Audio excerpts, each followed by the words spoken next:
Welcome to the Intercut Podcast, the weekly podcast going over the TV, movies, and entertainment that people can't cut away from.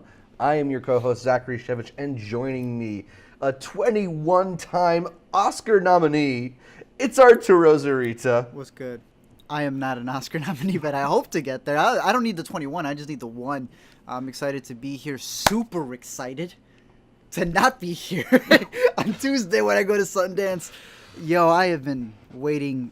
Oh man, Sundance is one of those things. Like I don't want to gloat about it. I don't. Yeah. I wish every film fan could go to Sundance. Like I literally do. It goes world peace, Sundance for everyone, and Cloverfield 3 to be good. That's how I go. How much do you want me to go to Sundance? Are you gonna help me? Okay, well that's why. Okay, I'll get you the Cloverfield ticket before I get you the Sundance ticket. But now I'm excited to be here. We'll be talking about that along with some other stuff, which something you're super hyped about because every time that I go to Sundance, something else pops up. Yes, it's about time for the Oscar nominations to be revealed. By the time you're watching this, they will have been revealed, but we record on Sundays here usually for the Intercut, so we're going to talk about things that we hope we'll see, things that we hope we maybe won't see from the nominations, and give you a little bit of our thoughts heading into the reveal of which movies will be nominated for Academy Awards. But that's not all we do on this show. We have a lot coming for you.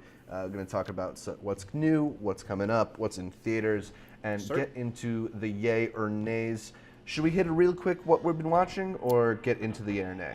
I'll get you one because I got one for you guys that you guys legitimately need to check out. Zach should remember what this is because I messaged him at a random point. It was 2:00 in the morning. Yep. I was like, bro, have you seen Super Dark Times? And he's like, I heard about it, but I haven't seen it. I said, bro, you gotta watch Super Dark Times right now. And he's like, what about it? I'm like, bro, you just gotta watch it. Won't tell me anything about it, just that I need to see it. Will not tell him anything. He needs to see it. I have this crazy theory about the ending, and it is making me go insane. Now, it's so crazy, I don't want to make a video on it in the sake of me being wrong, but I keep watching the movie, and I'm like, there are legitimate things in the film that just add to it. You know what I'm talking about? Yeah. I feel like those people watching Blade Runner and they're like, yeah, see, he's the replicant. It is making me go insane. It is on Netflix. Yeah, exactly. Yeah.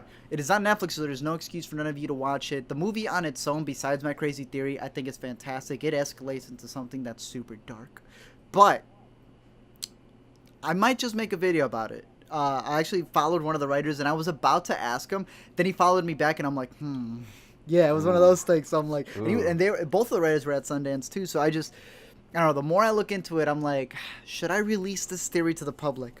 Because it just changes the way it is. I might make a video of it. I would, right? That's a cool indie movie that deserves a little bit of shine on it. Right. I haven't seen it, so I'm not talking about my evaluation of it. But that movie premiered, I believe, at the Tribeca Film Festival last year, which I was at, and I heard people talking about it. It's always exciting to hear people get talking about something that's a little smaller, doesn't really have any recognizable faces in it. It is from, as far as I know, pretty much unknown writers and directors. First timers. So yeah, I mean, if people would check that out, that's going to be great. I'm definitely going to check it out because you're actually the second person to recommend it to me. So I need to catch up with something that's if it's getting this many recommendations and it's an indie movie, I definitely want drug, it man. on my radar. Yeah, my what we've been watching is a little more negative, I guess I'd say. But I'm kind of curious to see if anybody out there has seen it and thinks a little bit differently than I do. It's the new movie Den of Thieves with Gerard Butler, 50 Cent, Ice Cube Jr., O.J. Jackson Jr. How dare you? I mean, this is a fairly competent crime thriller, but I just feel like there's something missing here. Have you seen this one or no? Oh yeah, I saw it. The moment I came out of the theater, I saw you tweeted about it, and I was like, this man, what could he possibly... I think when did you see it? I got a screening of it on Wednesday. Okay, and you tweeted about it on Wednesday. No, right? I think I tweeted about it on Thursday. Okay, see, because I had seen your tweet right before going into the movie, and this man's like, it's the leftovers of Michael Mann. It might as well be called Residual Heat. I'm like, what's this man know?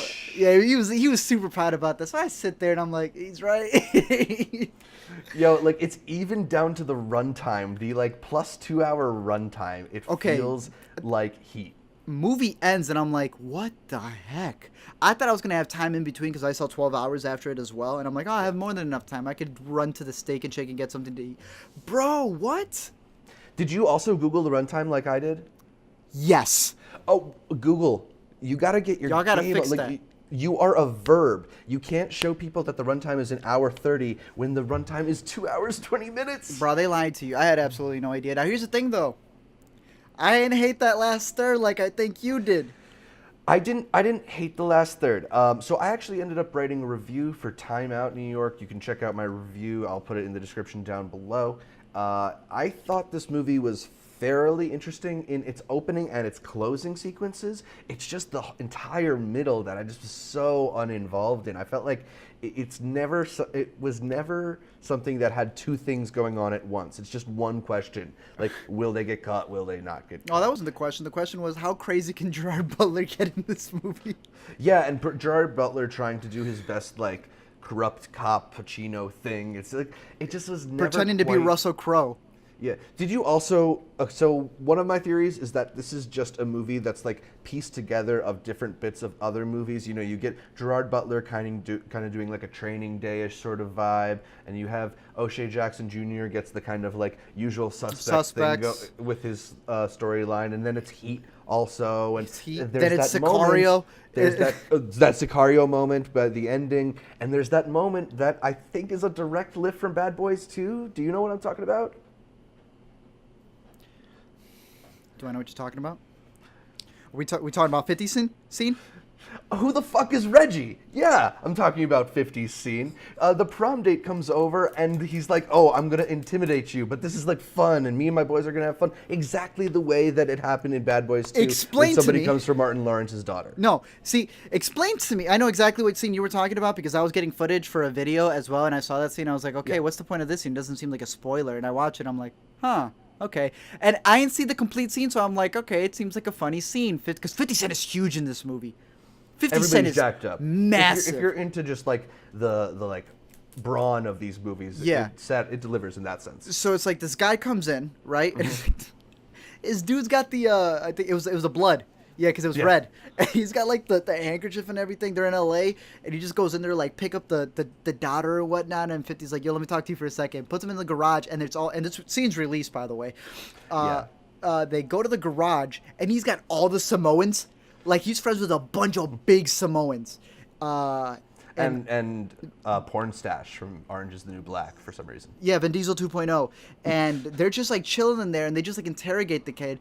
I was like, all right, this is like your cheesy, funny moment if you're like a father, whatever. Explain to me why they keep the part where everyone yells cut and they all high five each other going, yeah, that was a really good take.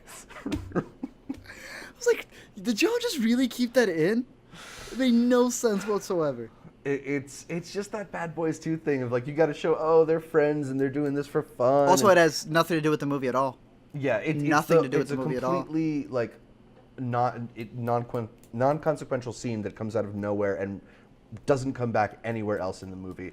It just really is a movie pieced together of other action movie tropes. The thing is, there are a lot of really good tropes they go to, so like it's satisfying in stretches. I'm curious to see. Sorry. Sorry. Thanks. Bless you. May 50 Cent bless you.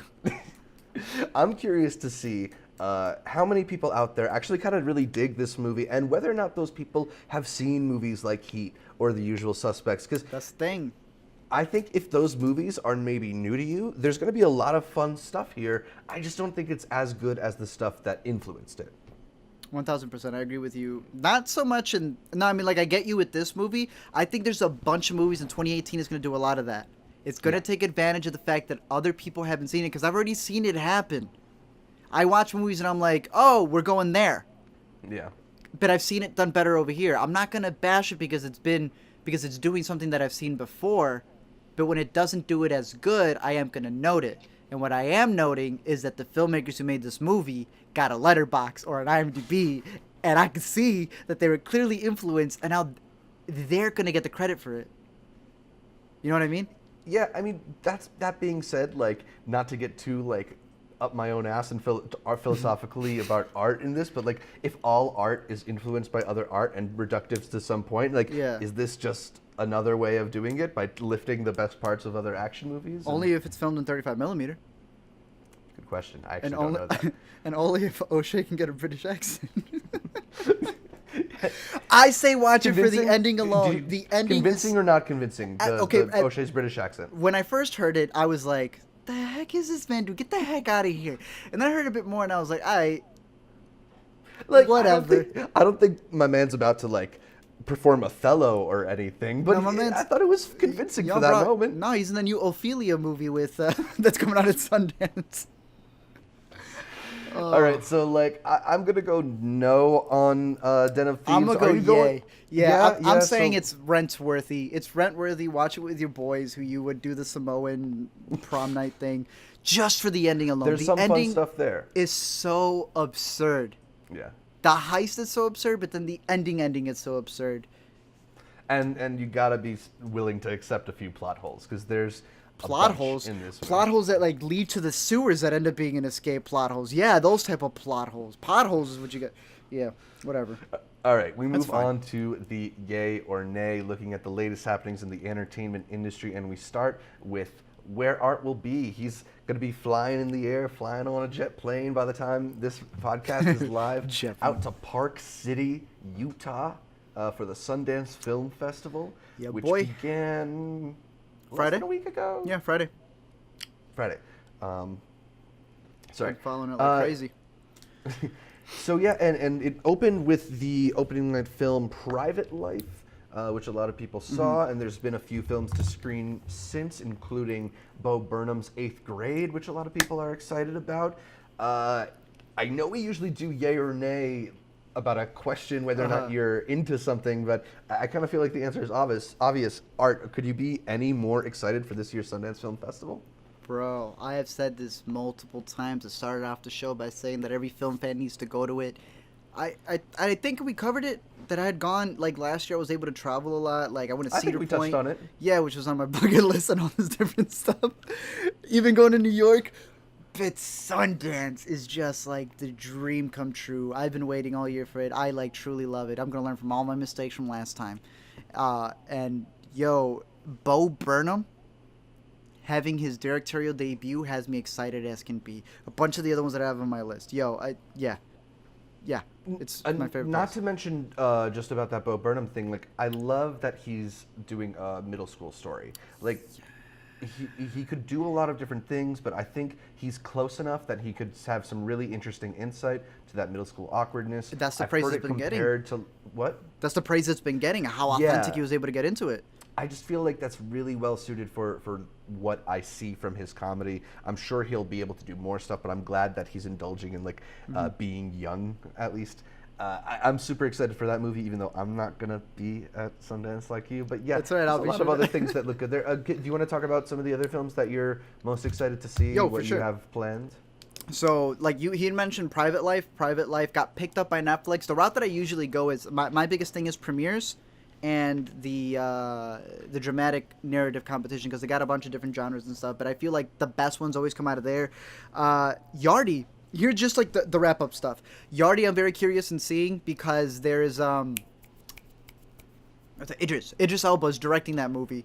Oh, is that his debut? It's his debut. I want to say it's his debut because that's what it said, but I don't know if it's like a Greta Gerwig thing where he's got like a secret one that he actually Right. So he's got that one. It's in the world competition because I believe it's South African, but I haven't heard too much about it because you got to be careful. You know, you hear some praise and you never know if it's like an Idris Elba fan, which I don't care to hear from them. I care to hear like from the people who are gonna like do it objectively. There's also such a thing as like festival fever, is I think what people colloquially call it. Trust me, yes, there is. It's like screener fever.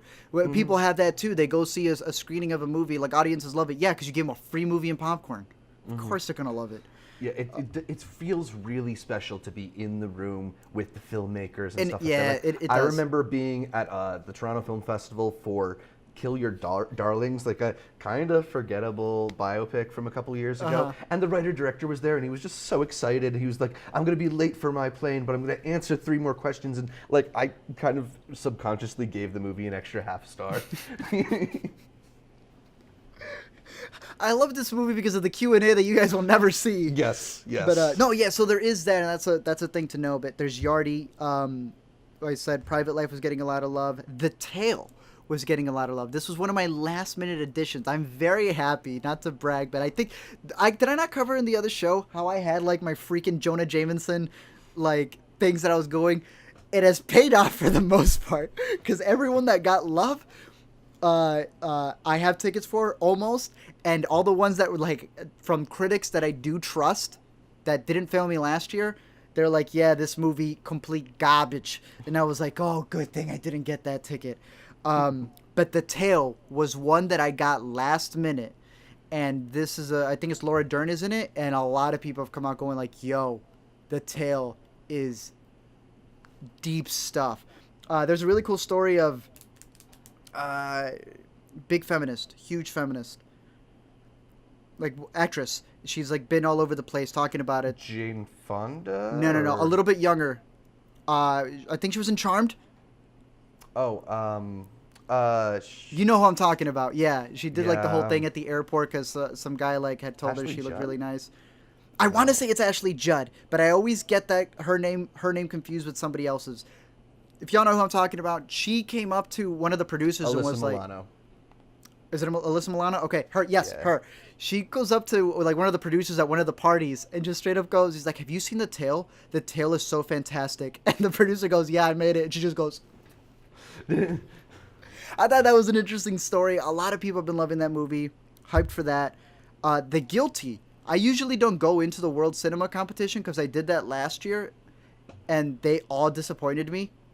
And y'all did not hear about any of those movies at all, and I'm like, kind of failed me. But The Guilty is one that people have been hyping up quite a bit, saying that it's a gem. It all takes place in one room. Supposedly, it's kind of like a Eagles in the Eye in the Sky. Oh, you and I, like a bird's eye view of no. the room? Do you remember Eye in the Sky? Was it Eye in the Sky? You and I both liked that movie. Eagle Eye? No. The one with Helen Mirren, Aaron Paul. Oh, It's Eye in the Sky, is it not? That movie where that it all takes place and everyone's like in their own separate rooms and they're trying to like drone shot a place and they don't know whether to do it or not. Yeah, Eye in the Sky, See? Sky. Man, I know my stuff. Trying to second guess me. I hear that this movie's a lot like that, so I'm like, Okay, yo, cool. I'm down.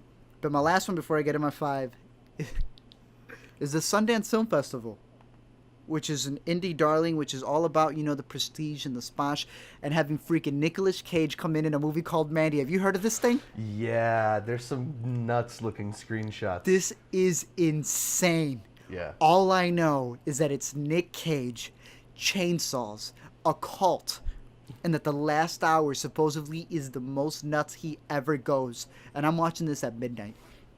I got my We tickets don't for need midnight. any I'm more insane. information. This will be They a say, lot yeah, of fun. exactly. To find They say out. the first hour is a little slow, but that's so the drugs kick in. Because in that last hour is bonkers. Let me get to my top 5. Blind Spotting is a movie with David Diggs. This is part of the narrative competition. I got it because David Diggs, if you don't know, is Thomas Jefferson. Fantastic rapper. Hamilton. The initial reviews I saw were like, it falls apart at the end. Wow. I'm like, oh, that's.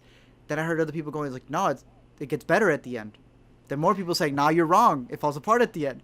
Then people saying, it's like, no, it's fantastic. It goes like that. And other people going, no, it's 90 minutes and it drags. And I'm like, bro, what the heck? And it ended up becoming, if you're following the thing, Blind Spotting is the one polarizing movie. And I'm like, that's what I needed it to be. Supposedly the ending, you either love it or you hate it. And I have seen people going over and I'm like, is that not the best? It's fun. It's always the ones that have the most thought-provoking stuff. Exactly. Number 4 is Wildlife. Completely forgot to buy my tickets for this movie. You know what this Paul is? Dano one? Yeah. How do I forget to buy a Nice. Paul Dano, Zoe Kazan, the kid from The Visit? It's fine, whatever for him. Freaking. My boy, Oh no. Nightcrawler. My favorite actor. Riz Ahmed, is he in No, it? no, no, no, no, no. Main Jake? Nightcrawler. The Nightcrawler. Jake? Jake is in Gyllenhaal. it? Jake is in it. Oh, wow. I didn't realize Directed by Jakey's Paul in it. Dano, written by him and his girlfriend, and Llewyn Davis. Oscar Isaac? No, no, no, no, no. The girl. Oh, Carey Mulligan. Carey Mulligan is in it as too. Damn. How did I forget to buy tickets for this thing? I have absolutely no idea. I've been hearing good things about it. I love Paul Dano. Do you want to retake this wildlife thing just so now that you have all the names? Yeah, sure. Number 4 is Wildlife, and I don't know how I completely forgot this movie, considering that this is directed by Paul Dano, written with his girlfriend, has freaking the best cast that you can ask for. My favorite actor, I forgot his name again. What's his name? Jake Gyllenhaal. Jake Gyllenhaal is in it. And I completely forgot that this was screening. And then people went to go see it, and they're like, yo, this is probably one of the best directorial debuts that you're going to see out there. And I'm like, Yeah, great. people have been talking a lot of hype about Wildlife so far. So, yeah, I messed up. That is the one movie on this list I don't have tickets to. But what I do Carey have Mulligan tickets also to. in that. Carey Mulligan is in it. Mumford's wife. She's fantastic as well. Number 3 is Hereditary. I bought this just going, it sounds interesting. And A24 came in and said, because not a lot of distributors are buying movies this year. But A24 came in and said, you know what? Y'all messed up last year. Fox Searchlight dropped like $9 million on patty cakes. It made like less than $1 million. So everyone's like, eh. A24 is like, nah. They bought 8th Grade and they bought this movie. And they're like, they tweeted about it. They're like, y'all about to be shook. And I'm like, bruh. That's the movie. That's one of the first movies. It's the first movie I'm watching as soon as I land.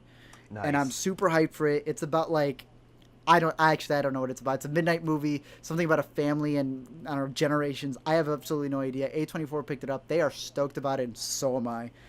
Yeah. Number 2. I mean, that's always an interesting way to go about some of these Yeah. films too. Is like see who picks them up and see if your taste aligns with them, because like there is kind of a vibe to an A24 movie Yes. or a Netflix movie and stuff like that. Anyway, For me, it's always if Amazon picks it up or if A24 picks it up, I'm watching it. Netflix, we'll talk about that a bit because there's a little bit of a dilemma that got brought up.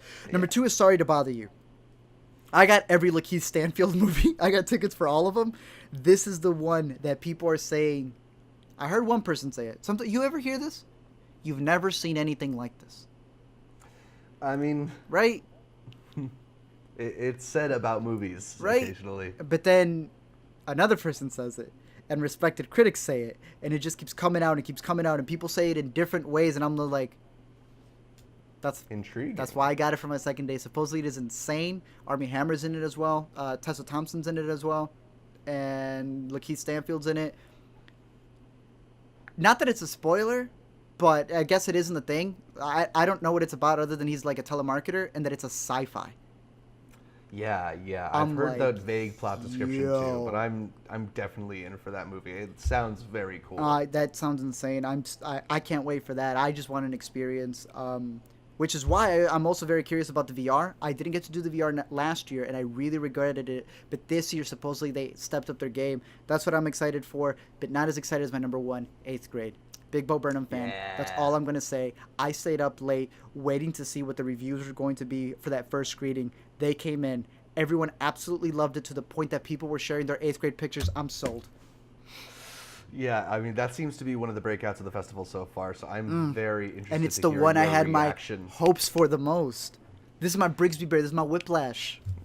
Yeah, I mean, there's always like a weird game you have to play when you're on Twitter at this time of year of like, Yeah. whose instant reaction do I trust the The most? 'Cause most. there's never like a universally loved movie. There's always like some person who's like, people are hyping the shit out of this movie. Yeah. That's just okay. But if you find people you like, make sure you follow along. If you're listening to this podcast, you better be following Art on Twitter. I'm sure you'll be sharing a few reactions to the movies you see on Twitter, and maybe you'll be sharing that 8th grade photo as well. Yeah, I'm gonna share the endings to all the movies along with that too. But yeah, it's dope. I'm excited. Awesome. So we get into the news of the day, starting with the recent dilemma around All the Money in the World. This is the movie that was reshot after the revelations of Kevin Spacey's sexual misconduct, and they replaced Kevin Spacey with Christopher Plummer. So why is this in the news again? Well, the pay gap between Mark Wahlberg and Michelle Williams has been revealed, and it's kind of astoundingly large. Wahlberg refused to do the reshoots on a scale rate, so he ended up getting paid $1.5 million to come back and reshoot scenes with Plummer, while Michelle Williams received was it like a little under 1,000? Yeah, yo, it's a huge disparity. Now, there's been a lot of debate about what's the course of action since then. WME and Mark Wahlberg have decided that they want to donate that $1.5 million to charity. I think they donated it to the Time's Up movement. I could be wrong. Yeah, no, it was to the Time's Out Legal Fund, which I didn't know that I hashtag. So yeah, it's a legal fund.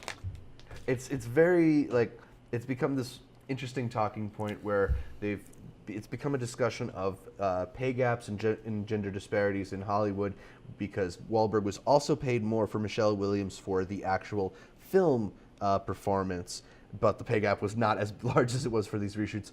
Art, yay or nay, did they take the right course of action when this was revealed? Who? The people reacting to it, or Mark Wahlberg and WME? Oh, you mean like donating the money? Yeah. Yeah, like that's not a bad thing. It's good. I just found that different than when, let me see, toss your head a little bit to the left or the right. Just a little bit. Just move your head to the left or the right, just a little bit out of the frame.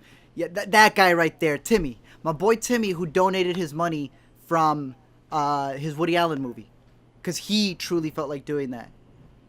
Rainy Day in New York. Exactly. Yeah. This man, and he's a man, who isn't even, I believe he's going to be solidified. I believe in him, but he's at the start of his career, and he's willing to give an entire paycheck. Mark Wahlberg can do that. Mark Wahlberg will be paid forever. He doesn't have to work again with Ted and Transformers. He don't got to do anything else. But this man did it. But there's a difference there, you know what I mean? He did it out of his heart. Mark Wahlberg, can't say that he didn't, but what do you think? Did he do it because he was forced? I mean, both Timothy and Mark did it after receiving some backlash, but Timothy jumped to the start of it and really like put out a good statement that he owned up to his failings, whereas Mark Wahlberg is kind of just like hiding and not really commenting. Let the publicist do it while Timmy went to the bank and signed it himself. Yeah, I mean, like it's just like the optics of it are kind of, I'm just trying to get people to quiet down. I mean, I don't. Do you think he was wrong for getting the money? No, that's the thing. The problem isn't that he got the money. The problem is that the studio wanted to pay them differently, or that there was this disparity in the first place. I mean, like it's a weird thing where Mark Wahlberg becomes the face of a systemic problem, even though Mark Wahlberg isn't the person who's paying women less. I'm glad that they did this as a statement, because Mark Wahlberg sure as hell doesn't need that $1.5 million. I think it's a good statement regardless. He could probably donate a little bit more, knowing how much he gets paid for those Transformers movies. But it just sort of, I feel like sometimes the conversation ends up in a weird place. As long as this is staying a conversation about the right topics, I think it's a good thing. But I just don't know if it necessarily that $1.5 million makes me feel like, oh, well, everything's good now, Exactly. You heard about how they have the same agents? Like, they're in the same agency? Yeah, they both are at WME, which makes this even worse. I would fire my agent if I was Michelle Williams. If I knew that somebody in the building got better pay for Wahlberg. Yeah. Because she's a bigger role in that movie than he is. I think he had maybe more reshoots to do than she did, but she's definitely the star. So, I made a video a while back about Passengers with Jennifer Lawrence. Yes. And how she got paid $20 million as opposed to Chris Pratt's, I think it was like under 10 or something like that, whatever it was, and that disparity, even though he's the main actor in the movie, and he's like in 3/4 of it while she's literally sleeping. And I have no problem with that. People ignored it, and they were like, it's because she's bigger. I'm like, yeah, that's what I'm getting at. She is bigger. She deserves the money at that point. Let's not act like Chris Pratt wasn't a big star. Man had Jurassic World and Guardians already set, but The irony in that I brought in that video was that Jennifer Lawrence had complained about American Hustle Yeah. when that was revealed. Yet it came out that, well, she wasn't as big yet. Just like Chris Pratt wasn't as big yet, because Jurassic World got released and became a big hit after they were filming. It's this weird thing where, we're trying to work on pay disparity, but there is such a thing as celebrity having different kinds of draw. So, I don't know if necessarily Mark Wahlberg is like that much bigger of a draw than Carey Mulligan, and I think Well, it's not. Is it Carey Mulligan? It's Michelle Williams. I'm Yeah. sorry, I always mix them up for no good reason. Dude, okay, when we were talking about wildlife, I almost said Michelle Williams because I do too. It's funny you bring that up. But, okay, name me the Michelle Williams movie. Are we going to say Brokeback? Yeah, maybe. No. That makes money. We're talking bank. Oh, that makes money. I mean, like, she also has the People know this Mark is a- Wahlberg. They don't know her. Some people Yeah, still but- call her, But she not to also offend brings her, more of the Ledger. prestige. She's the Oscar nominee. Okay, but- Wahlberg's been nominated, but for The Departed, I mean, Right, but a lot of people say this, that Oscars get you paid. You're the Oscar man. Do Oscars really get you paid? I mean, They don't. definitely help. They like when they can put that little Yeah, but it's Academy Award nominee blockbusters on that the get you trailer. paid still. The Rock ain't got no- It helps. The Rock ain't got no Oscars. He Yeah, gets I mean, paid. you definitely don't need Oscars to get paid. If that's the argument you're making, Yeah. then I agree. I think it adds prestige. You are 1,000% correct. And I don't agree. My thing is, I think she just has a really bad agent. In the words of one of my favorite actresses working right now, Charlize Theron, when they asked her, how do we fix the wage gap? And she said, just ask to get paid more. Like, her words were literally, he's like, a lot of people are complaining that they can't get it. And, Yeah. and she says, like, I stand with those people. If there's ever an issue like that, I will stand for them. She's like, but the way I fixed it is I just straight up asked them for more money. And they said, okay. I agree, but I also feel like there should be a little bit of pressure on the studios, not on the actors. Oh, on the studios. But the studios are scumbags regardless. To voluntarily be a little bit more equilateral in their payments. You see the way that TV ends up paying a lot of actors the same amount of money once a few seasons come along, and now you see there's like this whole new scandal with controversy with Blackish, where Tracy Ellis Ross is being paid a lot less than Anthony Anderson. I think you can maybe understand that season 1 or season 2, but now that they're kind of established, like I feel like there has to be a little bit more effort from these studios to level the playing field and elevate people to the point where, because if you're always gonna pay Michelle Williams less than Mark Wahlberg, then it's gonna be harder for her to negotiate that she gets the same pay as Mark Wahlberg. I agree with what you're saying. I just think it's a different one. I think the studios, I'm not even saying they're sexist. I think they're just jerks. I think that they're literally just power hungry. They don't see anything. They just see, the only thing they're seeing is green. They just want money. All right. They want to screw everyone over. If we're talking that, then forget the actors. Give it to the grips. Give it to the busboys. Give it to those people. All right. Because they make the movies. Yeah. Other than that, yeah. It is Sunday night when we're recording this, and the SAG Awards just happened. They potentially will reflect on the future Oscar winners, so we want to talk about them a little bit. Lay it on me. I know nothing. So on the TV side, Big Little Lies and Veep dominated most of those categories, but in film, Best Actor in a Supporting Role is Sam Rockwell, 3 Billboards. Best Actress in a Supporting Role, Allison Janney, I, Tonya. Best Actor, Gary Oldman, Darkest Hour. Best Actress, Frances McDormand, 3 Billboards. And Best Ensemble also went to 3 Billboards. So, Art, yay or nay, based on this, do you think 3 Billboards is the Best Picture frontrunner headed into Oscar night? 3 or 2 episodes ago, you gave me that statistic about I can't remember which award show specifically, but you said, he's like, since whatever, the movie that has won Best Picture. Go ahead. It's been 22 years since the movie that won Best Picture was not nominated for Best Ensemble at SAG Awards. Exactly. So we looked at it, we're like, okay, so then that means these are the Best Picture nominees. I saw that fall and I was waiting for it to fall. And that's right there is what brings me to this. This is a heaven sent message right here. That the moment you gave me that stat, something clicked in me and I said, it's going to be Three Billboards. And since then, every time someone asks me, I say it's going to be Three Billboards. And I know Three Billboards is your favorite, so I'm sure you're rooting for it. For me, I'm like, okay. And we'll talk a little bit more about Three Billboards. But to me, I was like, that's the one that's going to win it. Yeah. And this, I think, also, solidifies it. I feel like this is definitely a big vote in its favor. I do think that it's not necessarily like a done deal. I do think that this is maybe indicative that Three Billboards will be doing really well in the nominations, but the Oscars are happening pretty late this year. I wouldn't be surprised if there's some like counter campaigning now that it's a front runner. You know, remember that like Argo won Best Picture after Ben Affleck was snubbed Best Director. So the narrative changes once again after the nominations happen. But I think at this moment, like if the nominations were revealing the winners too, Three Billboards probably, yes, would win. You know more about this than I do. I know you've made videos on it as well. They vote after the nominations? They vote again after the nominations for who will win. Oh, they vote for the top picks and then they vote again. Okay. Yes. I don't like that. I don't like that. They get too influenced. I don't like that. Yeah, I mean, you know, they want to be able to pick from whoever gets nominated, I guess. They got to treat them like an actual jury. Like they got to treat them like an actual 12 people. Stuff them in a room. They can't talk to anybody until the votes are in. Can't get these people influenced. Who are the 12, though? Is it Meryl Streep, Tom Hanks, and like a bunch of other actors, or what? We have to have an approval thing. Like when you're in court and you're like, yes, Your Honor, this one can stay. That's the way it's got to be. I like that. I like that.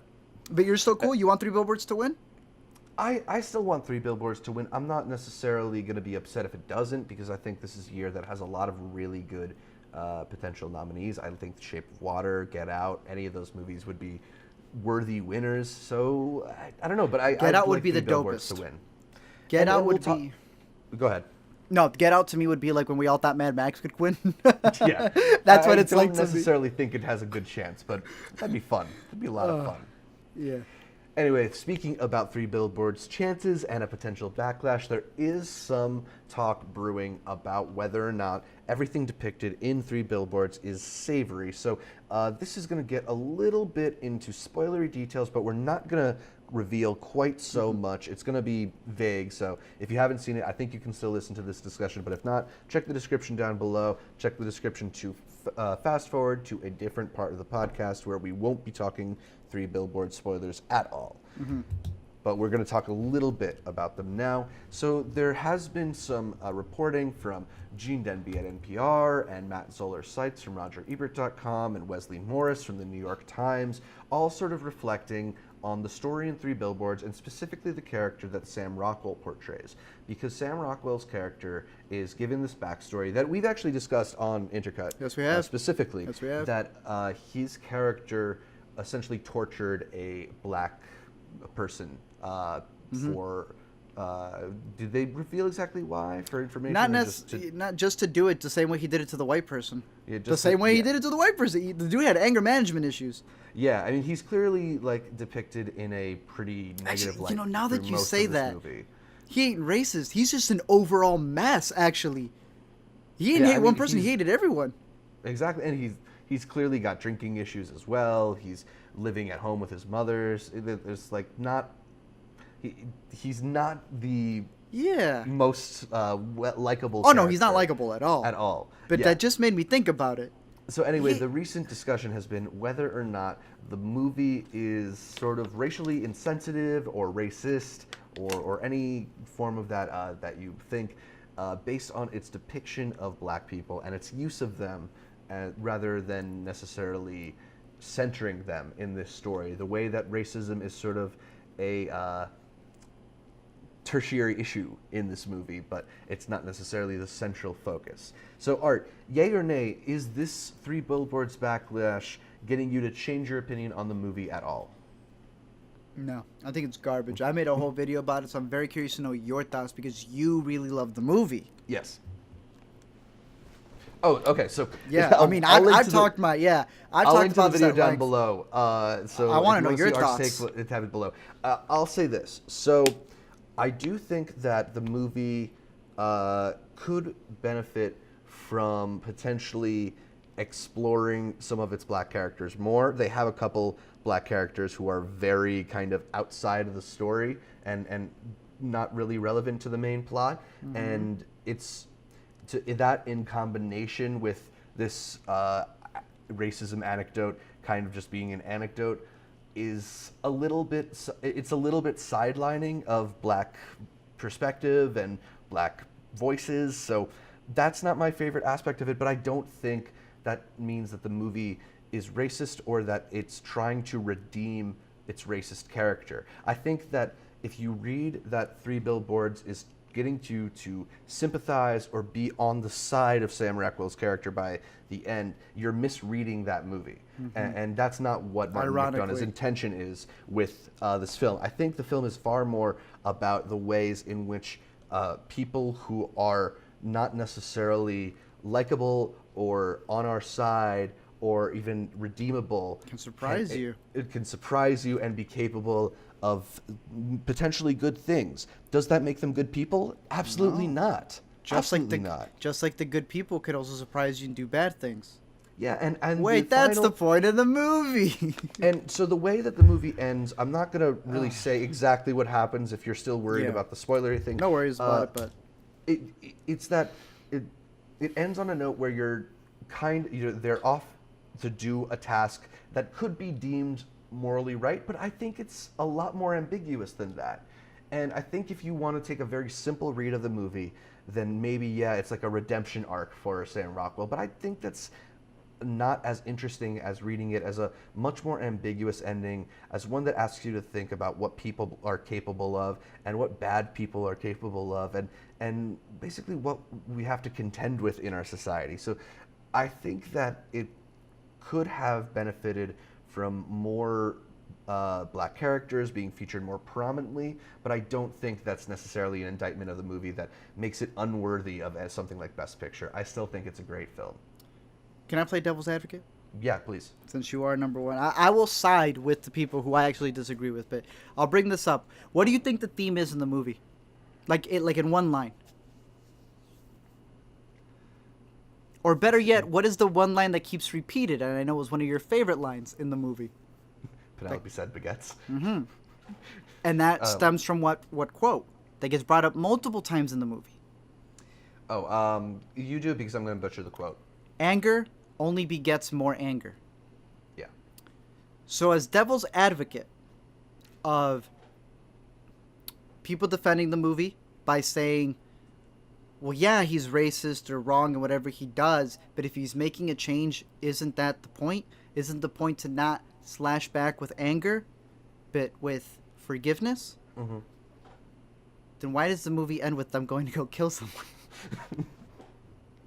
Yeah. I mean, we put the little spoiler there or something, right? And I'm not saying who tries to do it, but yeah, I mean, I kind of get it. Again, I'm playing devil's advocate, but I have heard that rebuttal. I just really don't think that it's as clean morally as people want it to be. I don't think it's necessarily telling us to prescribe to one point of view or the other, just to understand that things are complicated and things aren't as, cut and dry as we often try to make them out to be. I think really what the movie is to me is about the moral ambiguity and gray areas in which we all occupy. So. That's the only devil's advocate that I have. Everything else, you brought up about the black perspective. I remember when a white director, tried to do the black perspective and they got bashed for it. Detroit.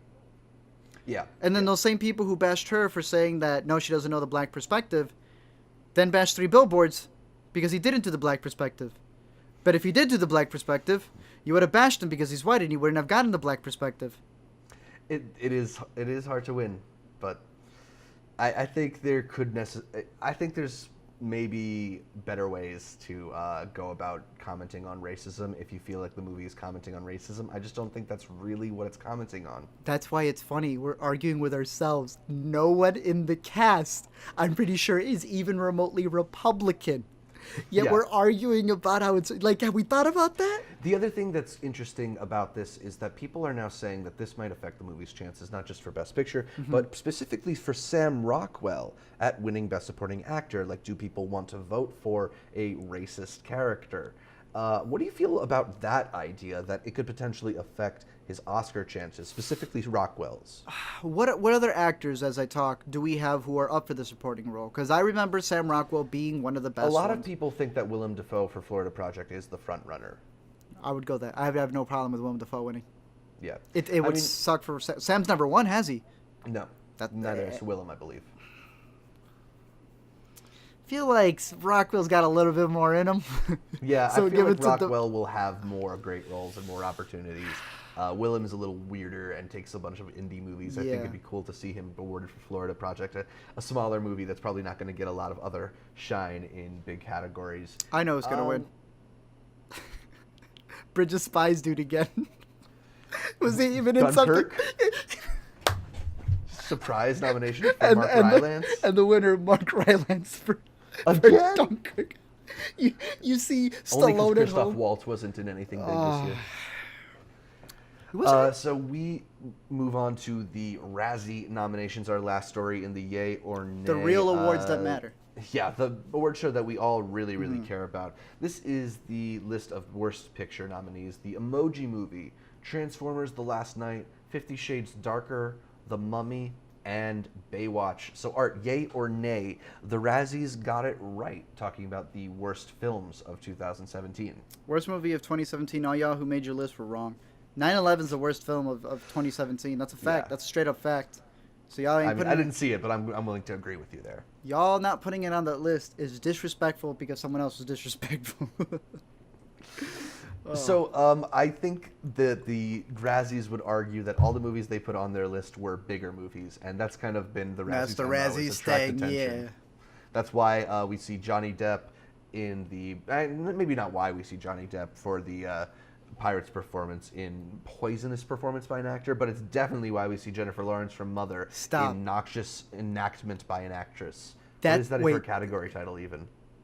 What's the name of the category? Noxious Enactment by an Actress. And what was the male one? Poisonous performance by an actor. I hate the Razzies. What is this, man. PBS? I really hate the Razzies. Wow. I think it's really just like attention grabbing in a way that's like kind of gross and piling on celebrities just for the sake of clicks. They don't really think that Jennifer Lawrence's performance is probably one of the worst of the year. They just know that they'll get attention if they put it there. Put Jennifer Lawrence because she's so high profile. Yeah, exactly. That's as for cringy. this list of bad movies, though, I mean, these are probably five of the movies that I avoided the hardest. Mm-hmm. I mean, yeah, they're not great movies, but they're not the worst of the year. Yeah. Trust me, we never see the worst of the year.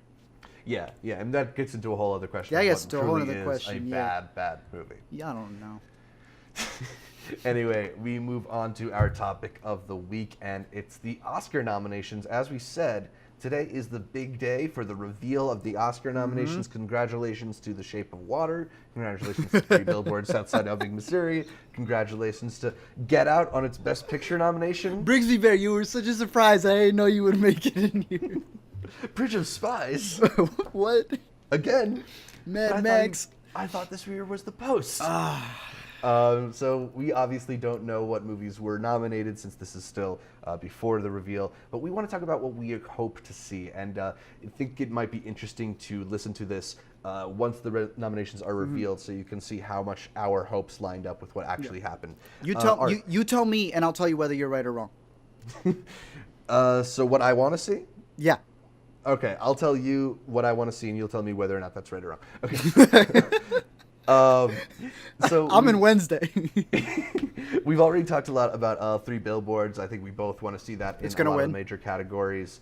I think that I would personally like to see nominations for Phantom Thread and Shape of Water in major categories. Yes. I have a little bit of a fear that Phantom Thread is going to be left out. I'd also really love to see Florida Project show up in more than just supporting actor. I have a fear that it won't. I kind of don't think it will show up anywhere else. I don't think it should. I mean, there's an argument to be made for that, but I kind of hope that it'll maybe get somewhere like cinematography or Beast of the Southern Wild type of thing, like that? Yeah. I mean, I could even make an argument that he should be in there for director above. I take it easy now. If they give it to him and not Greta Gerwig, then I am Not- marching. I don't think he should win, but I think like I'd rather see him It's an get honor nominated just- than Steven Spielberg. I saw the post though, and I do think that he should be nominated a little bit. So I'm just saying. Oh, so you saw the post? Yeah, and I agree. Just- I also would like to see yeah, the but post just get a couple nominations. that's what I'm saying. If the man does a good job because he's a veteran, we can't just be like, nope, sorry, can't make it in. Yeah, I mean, there's a bunch of movies that I'm hoping get nominated for Best Picture, like The Post, like Phantom Thread, like The Shape of Water. I'm a little more worried about Phantom Thread breaking in there. I don't really want to see Darkest Hour get into the Best Picture. Okay, have you seen field. Darkest Hour? Yeah, I have. And I'm not really that high on the movie. I think Oldman's performance is solid, but like the movie itself is kind of boring and a little bit conventional yeah. and a little cheesy by the end. yeah, Would this you is a agree with sin, me? by Have the you seen way. it? No, remember I asked you, I'm like, should I see The Darkest Hour or should I go see Father Figures? I'm a fake movie fan. Father Figures is trash too, by the way, but yeah. No, that's what I've heard the same thing. Like everyone's like, oh, the performance is great. And then I don't hear anything else about a movie and I'm like, you smell that? Yeah, that sounds like someone pretending like they didn't just waste 2 hours of their time. Yeah. So yeah, I don't know. I have a little bit of a resentment when movies like that kind of get pulled over the line pulled by in. like one really good thing or No. two really good things. Well, then why wouldn't Phantom Thread? That's what I'm talking about. Because Phantom Thread is a full-packed punch. So there's a lot of people speculating that it just hasn't been seen by enough people. You know, it kind of was like a slower, late in the year release. They didn't send out a lot of screeners apparently. It didn't get nominated at the SAG Awards for anything, but so did The Post. So So you're saying it's the studio's fault? yeah, I mean, if that's the I'm a ultimate little goal, upset. I'm a Yeah. little upset because you know how much I love this movie and I hate the fact that no one's seen it. Yeah, yeah. I mean, I think it's a movie that will get some respect in the years to come, as a lot of Paul Thomas Anderson movies do. But yeah, I'm just a little bit worried that like I wouldn't even Inherent be surprised if Vice- Daniel Day-Lewis missed out on a nomination. Okay, see, that's just straight up disrespectful, though. Yeah.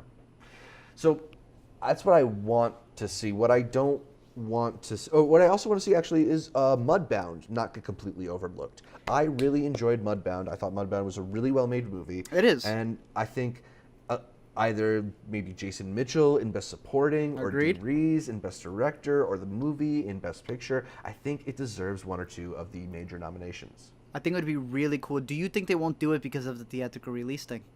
I do think that's a big obstacle for the Netflix movies, and I don't know if Mudbound has like the hype really to That's what I'm drag saying. it over the line. But if it did, that would be huge. Two things that I would want to see, and I don't even care for them to win, is Get Out to get a nomination. Just because of the hype of what would happen, the people who overly hate it, the people would be like, "Wow!" I don't think it's Yeah. gonna win, but just for it to get nominated would be so crazy to be like, "Get Out," the Oscar-nominated movie, For and, Best Picture. and for Mudbound, for it to start kicking in the waves of people respecting Netflix, because at Sundance, some people are like looking at the ones that have been picked up by Sundance and are literally groaning when the Sundance symbol comes out. I know you liked Okja. Yeah. And what did I say? Some people look down on it and they're like, yeah, but it's a Netflix movie. That's Got what happened completely to left back. Beast. That's what Yeah. happened to Mudbound, really, because some people ain't watching it. So, how many do you think they're going to do? Because they always do this thing where sometimes it's 10, sometimes it's 5. Yeah, so it's between 5 and 10. I think that I've heard that it's statistically impossible to have 10, even though it's like technically possible to have 10. How is this statistically not possible? Based on the amount of votes you need and the amount of members there It's are. been done a long before. explanation that's not. No, it was mandatory that year that they had 10. But since they switched to the any amount of nominations, it's been between 7 and 9. And I feel like this is going to be a year where we get 8. Because there's a lot of passion behind a lot of movies. I think that will divide the vote. But I don't think we'll get the full 9. Because I think there's a lot of people that really love certain movies the most, like Dunkirk, like The Post, like Three Billboards. Oh, yeah, I Dunkirk. think those are the movies that are gonna kind of lead the way, and we'll end up missing out on an I, Tonya, probably Mudbound, probably Darkest Hour, and a few others. Three Billboards is going to win. So, I feel that way right now too, but you know we'll see. Yeah, you There's never still know a what lot of changes. time on the clock. Are you worried at all about Call Me by Your Name? It's a smaller movie compared to I'm a not lot of the worried. films. Yeah, that of they're course talking I'm about. worried, man. Of course I'm worried. You know what I wanted for? I want Timmy to win it. That's it. I want Yeah, Timmy to yeah. win it, and if Timmy didn't win it, I'm gonna be really upset because, yo, if Gary Oldman gets it, I'll be like mad. If Phantom Thread wins it, I'm gonna be mixed because I really do like, Day-Lewis. yes, Day-Lewis. I don't know what's with me with names today. Daniel Day-Lewis, but obviously my heart and soul just goes for Timmy. I think he gave the best performance he acted through the credits. For Call Me by Your Name, Timmy however, Acted through the credits. yeah, Sorry. I had someone like they were tweeting that out to me. My boy X through the credits. I was like, thank you, you get it. Song, score, best original. Actually, I don't even think it'll win best original song because there's a lot of hype going for Greatest Showman. Yeah. Oh. Did you see it? You know what? No, I saw it. I didn't. Oh, you did? Yeah. And I'm upset you didn't mention it for best picture. boy, be serious. It's fine. It's cheap. I like the yeah. transitions. It looks very, very okay. I just hate when okay movies with a lot of like pizzazz get Oscar nominations. I didn't hate it, but I get what you're talking about. That's one thing that I would hope for is that the big technical nominations go more towards movies like Dunkirk and The Shape of Water than they do movies like The Greatest Showman or Beauty and the Beast. Because it's just, it's a little weird to me when, a movie like Beauty and the Beast that I kind of hated ends up with like 4, 5 Academy Awards. I completely forget Beauty and the Beast came out this year, and that's right. Probably like set design and all that stuff, which is dumb because that should go to Shape of Water, but yeah. Mm-hmm. Or if that movie gets visual effects, like I will be offended because those were gross character those are designs. disgusting. Yeah. It should only get sound design for that.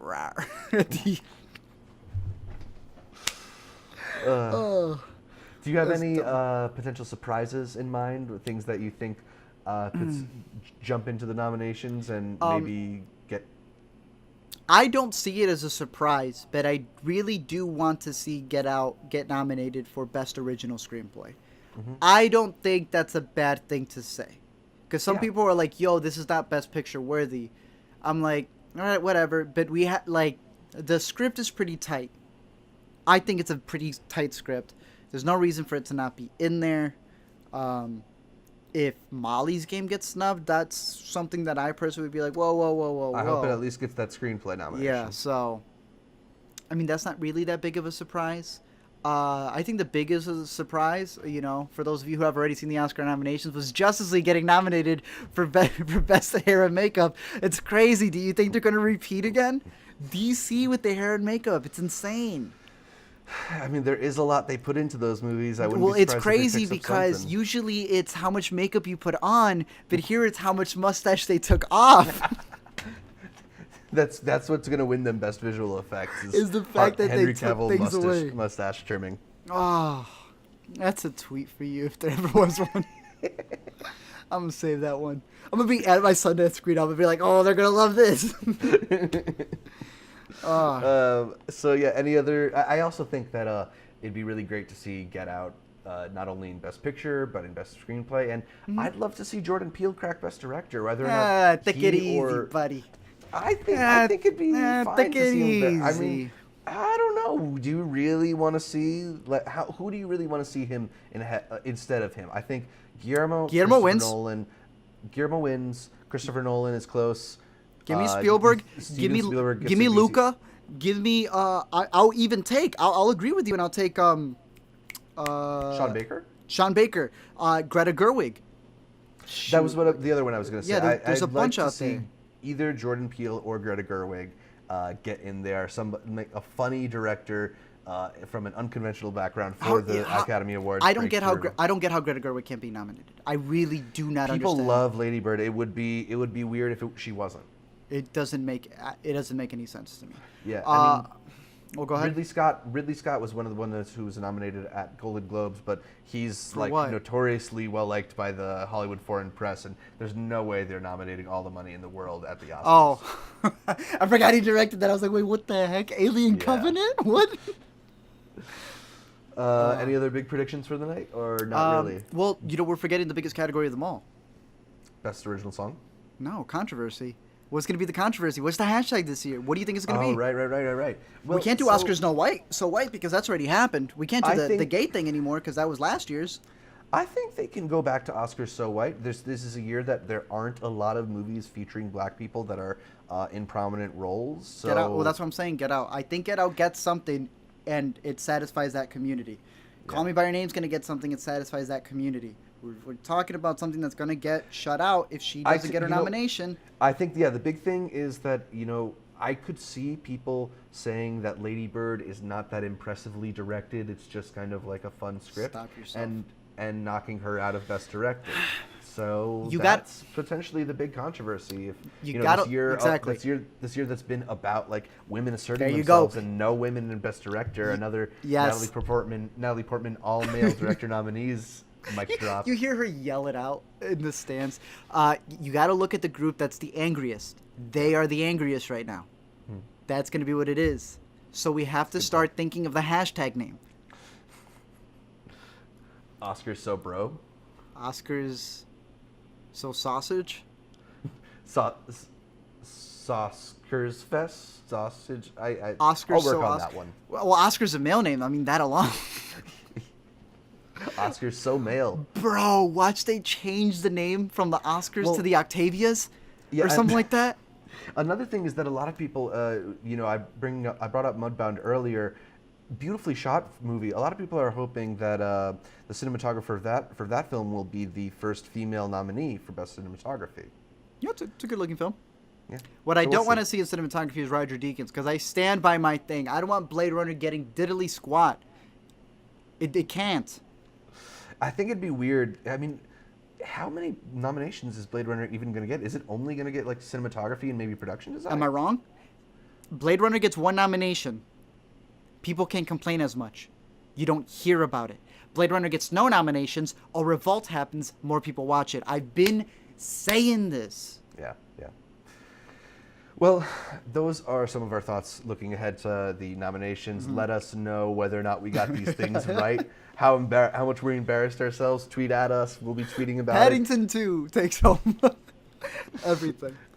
For now, we head to the new to see, talking about what's new in theaters, on VOD, and on demand, starting with Maze Runner: The Death Cure. I think this is bringing the trilogy to an end. Yeah, so I'm super hype on it. Have you seen any of these movies? I haven't seen any. I've seen both. I've said that I don't think it's that great, but I admire the fact that the director's like, I'm gonna direct all three. And we ain't split in the last one like you guys like to do with these YA things. I think that's cool. Too. I think that's cool. I like Dylan O'Brien. I thought the first one was decent because I saw it in IMAX and it was dope. Second one was all right. I don't know. I'm curious for this one. It got delayed. It's finally here. People are excited. Let's go. Yeah. Hostiles, the new one from Scott Cooper with Scott Shepherd, Rosamund Pike, Ava Cooper, and Christian Bale is also out in theaters. This one was a big splash at the Telluride Film Festival, but didn't come out in time for a lot of the year-end nominations. But I'm curious to catch up with this one. Same. And then there's a few films like The Insult, Have a Nice Day, Kickboxer Retaliation. I don't know much about any of these movies. I've heard about The Insult. Don't know anything about it, but it seemed like, I don't know, I was getting a little like weird hype online. So I'm curious to see how that is, because they've like been amping their advertisements. I like open up something, like I open Fandango and all of a sudden it says The Insult. And I'm like, all right, we'll see what that is. I don't know if it's a foreign film or something, but if it's on and it looks good, then sure. New to Netflix this week, we're getting season 2 of One Day at a Time, the Cuban-American sitcom on Netflix, laugh track sitcom. It's actually quite enjoyable. I caught up with it recently on a bored day and found myself laughing at more than I expected to. So season 2 is going to be available on January 26th, and also available on January 26th is a film called A Futile and Stupid Gesture. Art, you want to tell us a little about A Futile and Stupid Gesture? Bro, this thing is opening. Let me tell you something. They Came Together. It's one of my personal favorite movies of all time. And do you know the director? Because I sometimes forget his name. David Wayne. It's fantastic. I saw he had this movie playing, and it's about National Lampoon and how they came to be. And I'm like, yeah, I go and I'm ready to buy my tickets, and then I see, I'm like, yo, Netflix picked it up, and it's being released literally the day after it premieres. Yeah, it's going to be on Netflix before you even get home from Sundance. I'm not dropping $50 just to watch the screening for the theater. I'm gonna tell you that much. Yeah. All of you guys can watch a Sundance movie from the comfort of your own home. That'll be exciting for me. I'll Yeah. feel like I'm there with Hey. you. I'm gonna open my door so it's We'll all watch cold. We'll watch it at the same time. Yeah, you eat waitlist yourself and you wait in line. Damn it. That I will say this. I'm glad that it's coming out there. That way I get to catch another movie. So, I mean, it's okay. I just hope it's a good movie. I hope it's a good movie. Yeah. So. New to VOD, The Clapper. This is a romantic comedy about the man who invented the clapper, starring Ed Helms. Yeah? Oh, we went there. Okay, I was like... Yep. And also a movie called Stop. American... When does this come out? This is on VOD, January 26th. Get hyped, bro. 2019 Oscars. I'm sorry. A story about the clapper. Yeah. And it's a romantic comedy. This ain't like The Founder about how It's that with a romance element. Holy Yeah, this one didn't get super mo- great reviews. That's why we're dumping it on VOD in January. We are doing an entire after credits thing on this movie. There's not really a whole lot available right now. It's January. This is when the studios really take a break. They from get giving us scared because the good things. clapper's being released universally. It's a smokes. good time to catch up on things that were good in 2017, Always, including the Oscar movies. Art, what is your pick for the week? Lady Bird. If we're talking some Oscars, go watch Lady Bird. Go to a theater, watch that. Sneak into the last end of Den of Thieves so you can see how dumb that ending is, but funny. And of course, as always, if you're at home, watch American Vandal, because some of y'all didn't listen. Watch American Vandal. Repeat it. Y'all know. Yeah. If you watched our best TV shows of 2017, y'all know. Yeah, I'm gonna keep what is the mentioning it. best. I'm gonna keep mentioning it like what's his name mentions Matt Damon at the end of every show, until y'all finally watch it. I'm going to tell people to catch up with Phantom Thread, which has now expanded to a lot of theaters. It's playing in theaters in and around where I live now, so that's good for people who aren't necessarily in New York or LA or Chicago or stuff like that. You should check out your local theater and see if Phantom Thread is playing near you. It's the latest from Paul Thomas Anderson, my favorite filmmaker, and it is a really, really interesting story that it's not going to go in the direction you're expecting it to. Very good. So Second best of the year. That's my thoughts on that. Art, that's all for this week's show. Where can people find more from you? You can find me at the A to Z Show on Facebook, Instagram, Twitter. You'll be seeing pictures, updates, little mini reviews. I'm actually starting my letterbox back up again. I'm not the biggest fan of a rating thing, but I'm getting back in there. I got a little format, just giving my bullet points on the best, the worst, keeping it funny, just whatever else. And I'll be putting a list, not a full review yet, but a list of in order of the movies that I watched at Sundance and which ones to be hyped up for. And then I'll have a video on the A to Z Show on YouTube covering how you can go to Sundance, Zach, and also the movies to watch from Sundance in my opinion. So check me out there. And check me out here on the Intercut every week. You can listen to every episode of the Intercut podcast on iTunes or on SoundCloud. Make sure you subscribe and to the other our one too. YouTube channel as well as the audio podcast. You can find new video episodes here every Tuesday on YouTube. Also, like our Facebook page, like our Twitter page, follow our Instagram page. It's all at Intercut Pod. And hey, we got that URL on YouTube too. You can go to youtube.com/c/Intercut Pod. Check us out across social media throughout the week for updates from both of us. Help small channels. Small channels need the help right now, but we're on our way up. Art's not a small channel. I have a tiny channel. This channel, we're nowhere close. We need 4,000 hours of watch time. Help us out. Yeah. So please subscribe to Intercut. We're building this podcast. We're giving you more and more regular content. We're going to give you some reviews throughout the week and stuff. Some talk about Screeners, Sundance posters. when Art is back. Some talk about Oscars when they reveal the nominations. We'll be reacting to them. I'm going to put up a live reaction both here on Intercut and on my channel, Multiplex, which you can check out at youtube.com/multiplex show. And also follow me. I didn't mention my social media earlier. We're going to follow you. At Zshevich on Facebook. or on Twitter, mine on Facebook, on Twitter or Instagram, and check out more on facebook.com/multiplex show. But yeah, follow me. Definitely follow Art, who's going to be tweeting his reactions from Sundance about all the movies that you're going to want to see this year. Yeah. And the best beers at Park City too. Yeah, that too. All the reasons to be jealous. So thanks again for tuning in, and until next time, Art, please take me to Sundance. Next year.